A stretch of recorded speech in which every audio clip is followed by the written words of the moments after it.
سوئے طیبہ بن کے ہم ظاہر چلے، شکر کی جا ہے دن اپنے پھر چلے۔ یا رسول اللہ جلدی آئیے، لشکر اندو میں ہم گھر چلے۔ نخل دل میں تھے گناہوں کے جو برق، حب حضرت کی ہوا سے گر چلے۔ کیا میسر ان کو ہوتی ہے رائے راست، چال پر کب آپ کی کافر چلے۔ پھر رسائی کی رسا تقدیر نے، پھر مدینے ہو کے ہم ظاہر چلے۔ شوق دل نے کی دوبارہ رہبری، آگے بھی ہو آئے تھے اب پھر چلے۔ رائے حضرت میں اڑتا ہوں امیر، اڑ کے کیا مجھ سے کوئی طائر چلے۔ بسم اللہ الرحمن الرحیم۔ تمام بزرگوں، دوستوں، بھائیوں کو السلام علیکم ورحمۃ اللہ وبرکاتہ۔ یہ امیر مینائی کی نعت ہے، 9th کلاس میں شامل ہے۔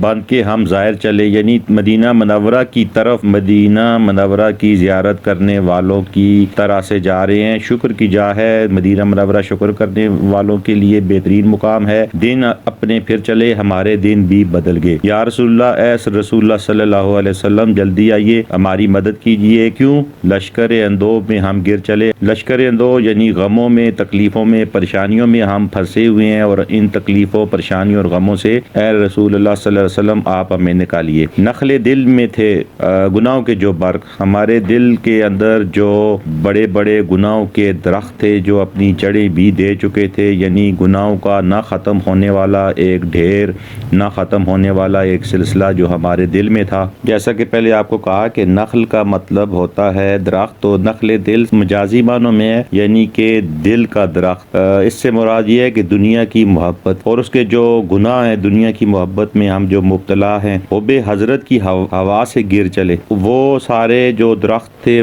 جو تناور درخت بن چکے تھے گناہوں کے، وہ نبی صلی اللہ علیہ وسلم کی محبت کی وجہ سے ختم ہو چکے ہیں۔ کیا میسر ان کو ہوتی رائے راست، ان لوگوں کو کیا سیدھا راستہ ملے۔ چال پر کب آپ کی کافر چلے، یعنی نبی صلی اللہ علیہ وسلم کے طریقوں پر کفار نے کبھی بھی عمل نہیں کیا۔ کفار کا راستہ اور ہے اور نبی مہربان صلی اللہ علیہ وسلم کا راستہ اور ہے۔ آگے ہے پھر رسائی کی رسا تقدیر نے، پھر مدینے ہو کے ہم ظاہر چلے۔ اس میں یہ کہہ رہا ہے شاعر کہ مجھے ایک مرتبہ پھر مدینے جانے کی تمنا تھی اور میری وہ پہنچ میں آ چکا ہے، یعنی میں تیزی کے ساتھ وہاں پہنچنے والا ہوں، اور یہ میری تقدیر کا فیصلہ ہے۔ جسے اللہ پاک چاہتا ہے، جسے نبی مہربان صلی اللہ علیہ وسلم بلاتے ہیں، اسے بلا لے۔ پھر مدینہ ہو کے ہم ظاہر چلے، میں مدینے جا رہا ہوں اور مدینے کی زیارت کی غرض سے جا رہا ہوں، نبی مہربان صلی اللہ علیہ وسلم کے روضہ کی زیارت کی غرض سے مدینہ کی طرف سفر کر رہا ہوں۔ اگلا شعر ہے، شوق دل نے کی دوبارہ راہبری، آگے بھی ہو کر آئے تھے پھر چلے۔ اس میں شاعر کہتا ہے کہ میرے دل کا شوق تھا، میرے دل کی تمنا تھی کہ میں دوبارہ مدینے کی طرف جاؤں اور وہاں جا کر اپنے گناہوں کی معافی مانگوں اور نبی مہربان صلی اللہ علیہ وسلم کے روضہ مبارک پر حاضری بھی دوں۔ اور شاعر اس میں یہ بھی کہہ رہا ہے کہ میں اس سے قبل ایک مرتبہ مدینہ سے ہو کر کے آ چکا ہوں اور میرے دل کی تمنا تھی، اور یہ تمنا دوبارہ پوری ہو رہی ہے کہ میں دوبارہ وہاں جا رہا ہوں۔ یعنی کہ شوق دل نے کی دوبارہ راہبری، آگے بھی ہو کر آئے تھے اب پھر چلے۔ یعنی اس شعر سے شاعر خود بھی بتا رہا ہے کہ وہ اس سے قبل بھی مدینہ سے ہو کر کے آ چکا ہے، اور یہ والا سفر اس کا دوسرا سفر ہے۔ اس سے قبل وہ مدینہ سے اپنی مرادیں بھر کر کے لا چکا ہے، اور یہ اس کی جو دل کی تمنا تھی وہ دوبارہ پوری ہو رہی ہے۔ اور اس سے اگلے شعر میں شاعر کہتا ہے، رائے حضرت میں اڑتا ہوں، یعنی کہ نبی صلی اللہ علیہ وسلم کے راستے کے اوپر میں اڑ رہا ہوں۔ امیر مینائی اپنا تخلص یہاں استعمال کرتے ہیں، یہ نعت کا آخری شعر ہے، اور اکثر شعراء نعت کے آخری شعر میں اپنا تخلص استعمال کرتے ہیں۔ تو امیر مینائی کا تخلص امیر ہے تو انہوں نے اپنا تخلص استعمال کیا، اور آخری جو مصرع ہے اس میں کہہ رہے ہیں، اڑ کے کیا مجھ سے کوئی طائر چلے، یعنی کسی پرندے میں اتنی ہمت نہیں کہ وہ میرے ساتھ اڑان میں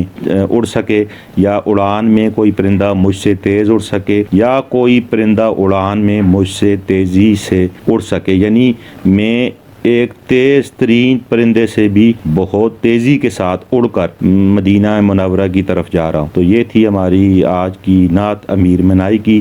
امیر منائی 1828 میں پیدا ہوئے اور وفات ان کی 1900 ہے۔ امیر منائی کا تخلص امیر ہے، یہ لکھنؤ میں پیدا ہوئے تھے۔ ان کے والد کا نام مولوی کرم احمد تھا اور یہ حضرت مخدوم شاہ مینا کے خاندان سے تعلق رکھنے کی وجہ سے مینائی کہلاتے ہیں۔ ابتدائی تعلیم اپنے والد سے انہوں نے پائی اور عربی اور فارسی پر ان کو دسترس حاصل تھی، اور آج ہم نے ان کی نعت جو ہے آپ کے گوش گزار کی ہے۔ اس نعت کا جو خلاصہ ہوگا وہ کچھ یوں ہے کہ شاعر امیر منائی اس نعت میں کہتے ہیں کہ ہمارے اچھے دن آ گئے ہیں اور اللہ کا شکر ہے کہ ہم مدینہ منورہ جا رہے ہیں۔ اللہ پاک نے ہمیں رنج و الام سے نکالا، جس تکلیف جس پریشانی میں ہم گرے ہوئے تھے یا جس تکلیف اور پریشانی میں ہم مبتلا تھے، اب اللہ پاک نے ہماری مدد فرمائی، ہمارے دلوں سے گناہوں کے جو انبار تھے ان کو ختم کیا، اور یہ جو گناہوں کے انبار ہیں یہ صرف اور صرف محبت رسول سے ہی ختم ہوتے ہیں۔ کفار کو بھلا یہ نیکی اور ہدایت کیسے نصیب ہوتی جب کہ انہوں نے نبی مہربان صلی اللہ علیہ وسلم کی پیروی نہیں کی یا ان کی بات ہی نہیں مانی۔ ہم تو خوش قسمت ہیں کہ ایک بار پھر ہماری تقدیر نے ہمارا ساتھ دیا اور ہم مدینہ منورہ کی زیارت کے لیے چل پڑے ہیں۔ مدینہ تو رسول جانے کی دلی تمنا نے ہماری رہنمائی کی۔ ہم ایک مرتبہ پہلے بھی اپنے مہربان نبی صلی اللہ علیہ وسلم کے در پر گئے تھے اور اب پھر دوبارہ جا رہے ہیں۔ آخر میں شاعر کہتا ہے کہ وہ اپنے محبوب نبی کی محبت میں کسی تیز رفتار پرندے کی طرح مدینے کی جانب اڑ کر کے جا رہا ہے، اور اتنی تیزی کے ساتھ اڑ کر کے جا رہا ہے کہ اتنی تیز اڑان بھرنے والا کوئی اور پرندہ نہیں جو کہ اس کا مقابلہ کر سکے۔ فاضمانی دیکھ لیتے ہیں۔ سب سے پہلے سوئے کا مطلب ہے کی طرف یا کی جانب یا کی سمت، پھر ہے طیبہ یعنی کہ اس سے مراد مدینہ منورہ ہے یعنی پاک جگہ، پھر زائر ہے زیارت کرنے والے لوگ جو کسی جگہ جا کے کسی چیز کی زیارت کریں گے، بہت سے ہوں گے تو زائرین کہا جائے گا۔ جا کہتے ہیں مقام کو، جگہ کو، موقع کو، محل کو۔ دن پھر چلے یعنی حالات اچھے ہو گئے یا حالات تبدیل ہو گئے۔ لشکر اندوہ کہتے ہیں بہت زیادہ غمگین کو، رنج کو، پریشانی کو، فکر کو۔ نخل کہتے ہیں درخت کو، کھجور کا درخت۔ نخل دل میں اگا ہوا درخت، یہ مجازی معنوں میں استعمال ہوا ہے۔ بر کہتے ہیں پتا یا پتے اور درخت کے پتے، اور حب حضرت کہتے ہیں نبی مہربان صلی اللہ علیہ وسلم کی محبت، ان کی حب۔ گر جانا کہتے ہیں معصور ہو جانا، کسی کے قابو میں آ جانا یا پھنس جانا، اور راہ راست کہتے ہیں سیدھا راستہ، فلاح کا راستہ۔ صراط مستقیم کو بھی کہتے ہیں۔ رسائی کہتے ہیں دسترس کو، پہنچ کو، کسی تک پہنچ جانے کو، اس سے ملاقات ہو جانے کو۔ اور چال کہتے ہیں روش کو، طور طریقے کو، طرز کو۔ رسا کہتے ہیں تیز پہنچنا، تیز چلنے کو۔ اللہ پاک آپ کا، میرا، ہم سب کا حامی و ناصر ہو۔ اپنی دعا میں یاد رکھیے گا۔ والسلام۔